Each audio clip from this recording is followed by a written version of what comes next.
नमस्कार, मैं हूं डॉक्टर शशि चौहान और आज मैं बात करूंगी आपसे प्रेगनेंसी में होने वाले हमारे जॉइंट्स में चेंजेस के बारे में। क्योंकि प्रेगनेंसी में बॉडी के सारे जॉइंट्स पे असर आता है, जिसके चलते क्या क्या हो सकता है और इसके लिए आप क्या कर सकते हैं, मैं इस वीडियो में आपको बताऊंगी। सबसे पहला चेंज हमारी जो बॉडी में आता है वो हमारे सारे जॉइंट्स लूज़ हो जाते हैं। क्यों? क्योंकि हमारी बॉडी में एक हार्मोन रिलीज होता है रिलैक्सिन, और प्रोजेस्टेरोन के इफेक्ट में हर जॉइंट में लैक्सिटी आ जाती है, जिसके चलते वो जॉइंट बहुत ईजिली प्रोन होते हैं इंजरी के लिए।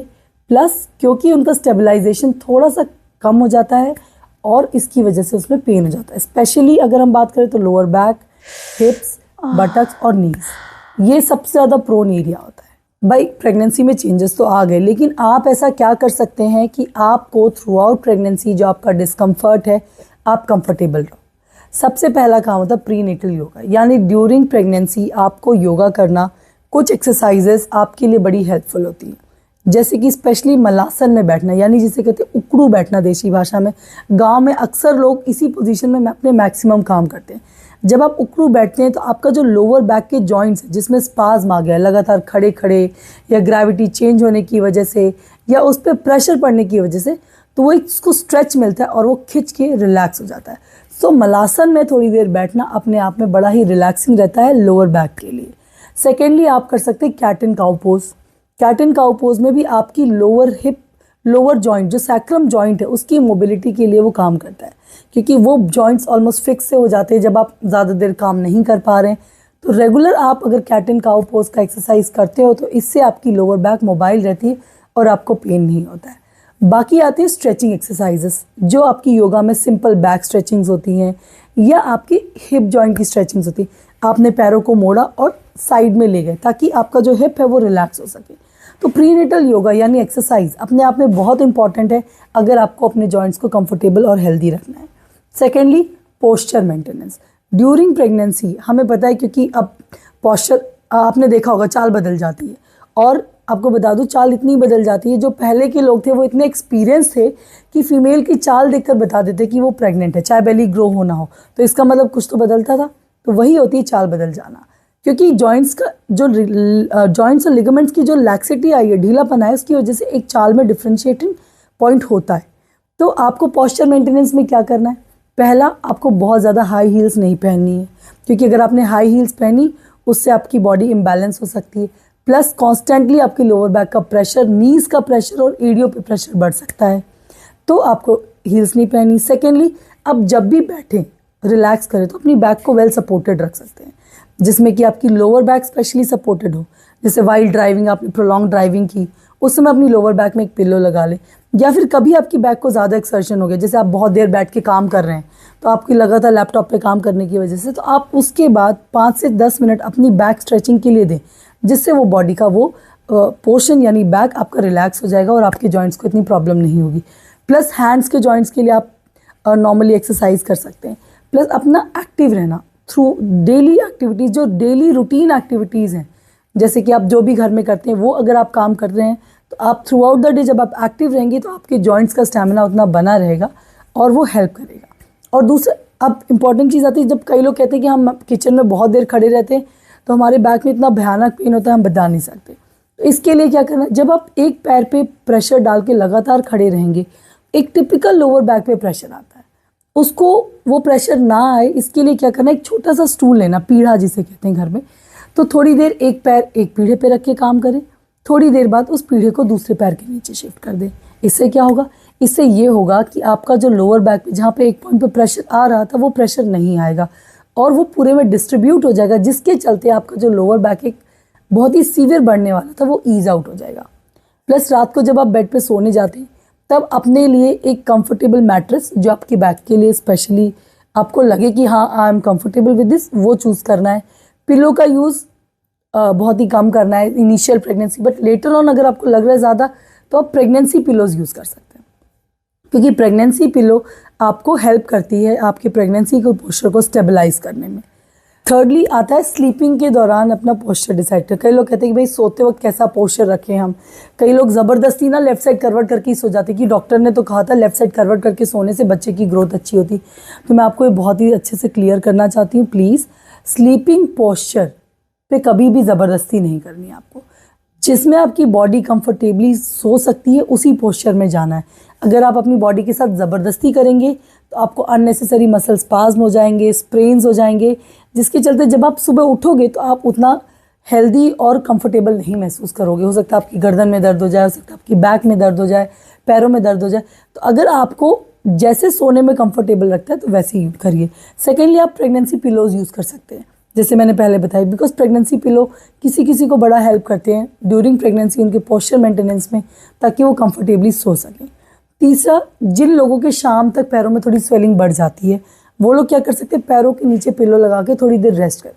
इससे जो होता है ब्लड सर्कुलेशन आपके पैरों का काफ़ी बेटर हो जाता है, वो स्वेलिंग रिड्यूस हो जाएगी और वो स्वेलिंग के कारण जो पेन होने वाला था वो कम हो जाता है। इसी स्वेलिंग के साथ मैं बताऊंगी कभी कभी जो रिस्ट स्वेलिंग जो हम कह नहीं रहे थे हमारे हाथों में पावर सी चली जाती है, उसके लिए क्या करना है आपको। सपोज़ आप सुबह उठे, आपको लग रहा है हाथों में तो स्वेलिंग इतनी ज़्यादा थी कि आपने कुछ उठाया और आपको लग रहा है वो छूट जाएगा। ऐसे केस में आपको सडनली अपने हाथ को ग्लास होल्डिंग पोजीशन में ले जाना है। जैसे ही आप ग्लास होल्डिंग पोजीशन में ले जाएंगे, रिस्ट जॉइंट जो होता है, रिस्ट जॉइंट आपका ये रिलैक्स हो जाएगा, मैक्सिमम स्पेस बनेगी और जो फ्लूइड इकट्ठा होकर आपकी हाथ की पावर हटा रहा था, नर्व्स को ब्लॉक कर रहा था, वो ईज आउट हो जाएगा और आपकी हाथ की पावर रिलैक्स हो जाएगी। सो ये ग्लास होल्डिंग पोजीशन बहुत ही इंपॉर्टेंट होती है, ये जो डेवलपिंग कार्पल टनल सिंड्रोम है ड्यूरिंग प्रेगनेंसी उसके लिए। और आप क्या कर सकते हैं, कई लोगों की बेली आगे की तरफ हैंग करती है बहुत ज़्यादा, जैसे ट्विन्स हो गए तो बहुत ज़्यादा आगे हैंग करी। सिंगलटन प्रेगनेंसीज में भी अभी आपका वेट ज़्यादा है तो जो नीचे का फैट है वो कंप्रेस होकर नीचे की तरफ स्वेलिंग आ जाती है। ऐसे केस में आप प्रेगनेंसी बेल्ट्स भी आते हैं ताकि आप अपनी बेली को सपोर्ट दे सकें। उस प्रेगनेंसी बेल्ट का यूज़ करके भी आपका पोस्चर करेक्शन हो सकता है और जिसके चलते आपका लोअर बैक, हिप्स और नीज तीनों ईज आउट हो सकती हैं।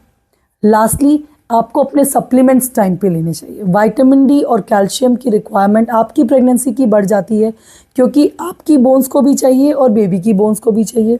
अगर आपने नहीं खाया तो अल्टीमेटली बेबी तो ले लेगा, बट कहीं ना कहीं आपकी बोन्स, जॉइंट्स, लिगामेंट सारी वीक होने वाली है, जिसके चलते अल्टीमेटली वही काम आपका लोअर बैक एक, जनरलाइज बॉडी एक, आपका हिप पेन, नी पेन, ये सारा होने वाला है।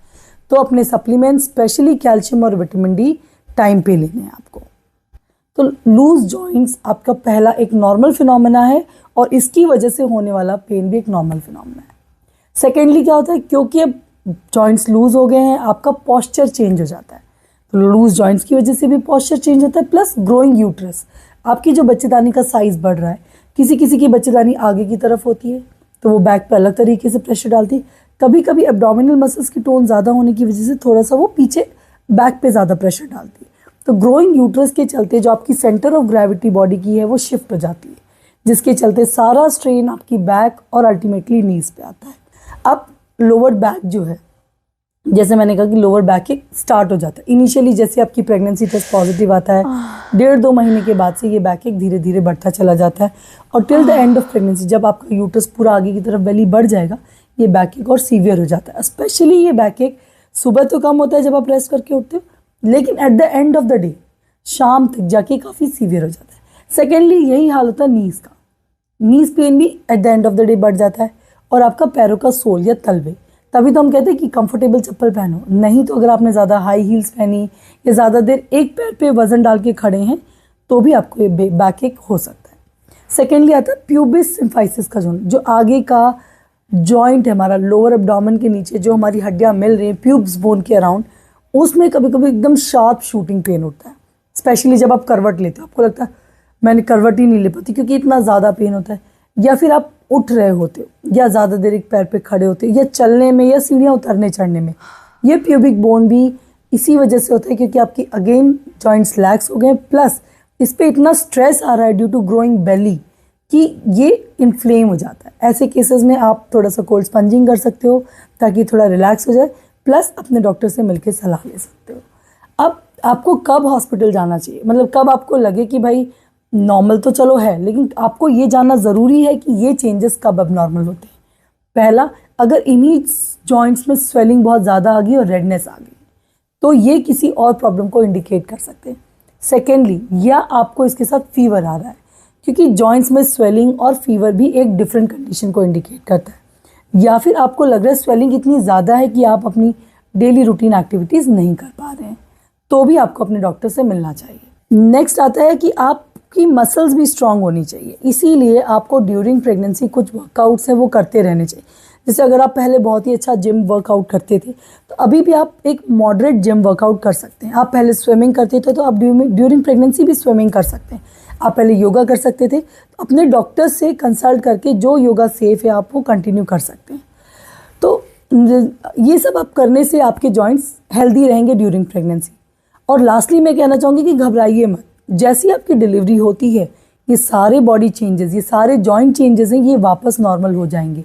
But it will take almost 6 to 12 weeks. लेकिन वो तभी होगा जब आप अपनी प्रॉपर डाइट पे रहेंगे, प्लस आप रेस्ट करेंगे, प्लस जो भी आपको रिकमेंडेशंस हैं सप्लीमेंट्स की वो लेंगे। अगर किसी को 3 मंथ्स बाद भी जॉइंट पेन रह रहा है, लोअर बैक पेन रह रहा है या नी पेन रह रहा है तो इसका मतलब आपकी मसल्स वीक हो गई हैं। आपको अपने कैल्शियम विटामिन डी सप्लीमेंट्स के साथ साथ अपना प्रोटीन इंटेक का भी ध्यान देना है और अपनी डाइट पे स्पेशली फोकस करना है। तो होपफुल हूँ आपको ये वीडियो पसंद आया होगा कि आपको अपनी बॉडी का ध्यान कैसे रखना है during pregnancy. Thank you so much.